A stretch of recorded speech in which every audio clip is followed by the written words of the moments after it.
जय श्री राम एवरीवन। आज मैंने टॉपिक लिया है प्रॉपर्टी। सबसे पहले हम बात करते हैं कि प्रॉपर्टी होती क्या है। तो अगर हम ट्रांसफ़र ऑफ प्रॉपर्टी एक्ट देखें तो प्रॉपर्टी को कहीं भी डिफ़ाइन नहीं किया है ट्रांसफ़र ऑफ प्रॉपर्टी एक्ट में, बट उसको एक वाइडेस्ट रेंज में यूज़ किया है। अब हम बात करते हैं जनरल टर्म्स में कि प्रॉपर्टी होती क्या है। जनरल टर्म्स में अगर हम देखें तो property is something which is owned by someone, controlled by someone, managed by someone or which has a market value। अगर हम एग्ज़ाम्पल की बात देखें तो मैंने कहा कि मेरी कार है, उस चीज़ को मेरी प्रॉपर्टी कब मानी जाएगी? जब मैं उसको ओन कर रही हूँ। जैसे मैंने बोला ये मेरी कार है, मैं इसको ओन करती हूँ, मैं इसको कंट्रोल करती हूँ, मैं इसको मैनेज करती हूँ और उसकी एक पर्टिकुलर मार्केट वैल्यू है कि वो 10 लाख की है, 20 लाख की है, 30 लाख की है, what ever the market value की बात करते हैं तो बेनामी ट्रांजैक्शन प्रोहिबिशन एक्ट 1988 के हिसाब से सेक्शन 2C बोलता है कि property means any kind of property whether movable property, immovable property, tangible property or intangible property has a right to access or use it। उसको प्रॉपर्टी डिफ़ाइन किया गया है इस एक्ट के अंदर। सेकेंड एक्ट जिसमें प्रॉपर्टी की डेफिनेशन दी गई है वो है सेल्स एंड गुड्स एक्ट। उसमें प्रॉपर्टी को डिफ़ाइन किया गया है property means general property in goods and not merely a special property. उसमें प्रॉपर्टी को सेक्शन 211 में डिफ़ाइन किया गया है। अब हम टाइप्स ऑफ प्रॉपर्टी की बात करें तो 2 टाइप्स ऑफ प्रॉपर्टी होती है, एक टैंजिबल प्रॉपर्टी, एक इंटैंजिबल प्रॉपर्टी। टैंजिबल प्रॉपर्टी की हम बात करें तो वो प्रॉपर्टी होती है जिसको हम फील कर सकते हैं, जिसको हम टच कर सकते हैं एंड जिसकी एक मार्केट वैल्यू होती है।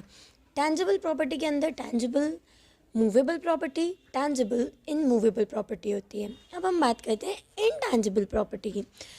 इंटैंजिबल प्रॉपर्टी वो प्रॉपर्टी होती है which can not be seen, which can not be feel और which does not have physical touch. This is intangible properties के एग्जांपल की बात करें तो इंटेलेक्चुअल प्रॉपर्टीज़ इंटैंजिबल प्रॉपर्टी होती है, right to collect rent intangible property होता है, जोग्राफिकल इंडिकेशन एक इंटैंजिबल प्रॉपर्टी होती है। टैंजिबल प्रॉपर्टी के एग्जांपल की बात करें तो उसमें आता है जैसे car, furniture, machinery, building etcetera.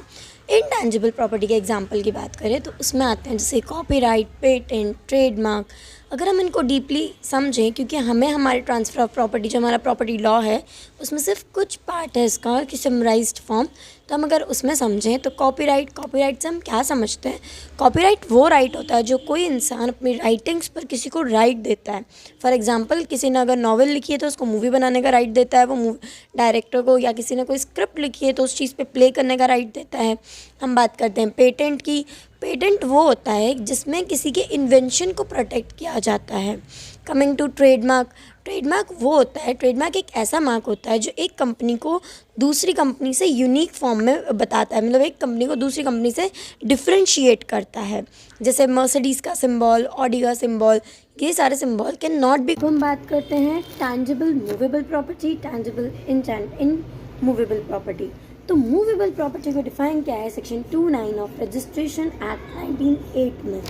Movable property include standing timber, growing crops, grass, fruits upon and juice in the tree and property of any other descriptions except immovable property। ये डिफाइन करता है कि कोई भी स्टैंडिंग टिम्बर, ग्रोइंग क्रॉप या grass या कोई भी ऐसा फ्रूट जो एक ट्री पे लगा हो या उसके अंदर का जूस, ये सारी चीज़ें आती है मूवेबल प्रॉपर्टी के अंदर एंड एक्सेप्ट इमूवेबल प्रॉपर्टी के अंदर जो भी डिस्क्रिप्शंस दिए हैं वो।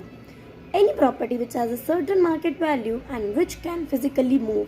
कोई भी ऐसी प्रॉपर्टी जिसकी एक मार्केट वैल्यू है और जो फिजिकली मूव की जा सकती हैं वो होती है मूवेबल प्रॉपर्टी। मूवेबल प्रॉपर्टी को हम पर्सनल प्रॉपर्टी भी कहते हैं। इसके एग्जांपल है furniture, gold coins, negotiable instrument और ये सारी चीज़ें मूवेबल प्रॉपर्टी होती हैं। इमूवेबल प्रॉपर्टी को डिफाइन किया है सेक्शन 3 के 26 क्लॉज में, जनरल क्लॉज एक्ट 1887 में। ये कहता है कि immovable property shall include land, benefits to arise out of land and things attached to the earth। वो सारी चीज़ें जो अटैच्ड हैं अर्थ से आर अंडर इमूवेबल प्रॉपर्टी, ठीक है। And things which are attached to the earth, permanently fastened to anything attached to the earth ठीक है। Land building hereditary allowances right laws light fisheries ferries and other benefits arises from the land. ये सारी immovable property होती है, हमको पता है कि ये मूव नहीं कर सकती एक जगह से। Property which can not which is connected or attached to the ground is known as immovable property। Simple से कंसेप्ट है कि जो ग्राउंड से मूव नहीं कर सकती। इमूवेबल प्रॉपर्टी को रियल प्रॉपर्टी भी कहा जाता है और इसका एग्जांपल होता है लैंड बिल्डिंग मिनरल्स एक्सेट्रा।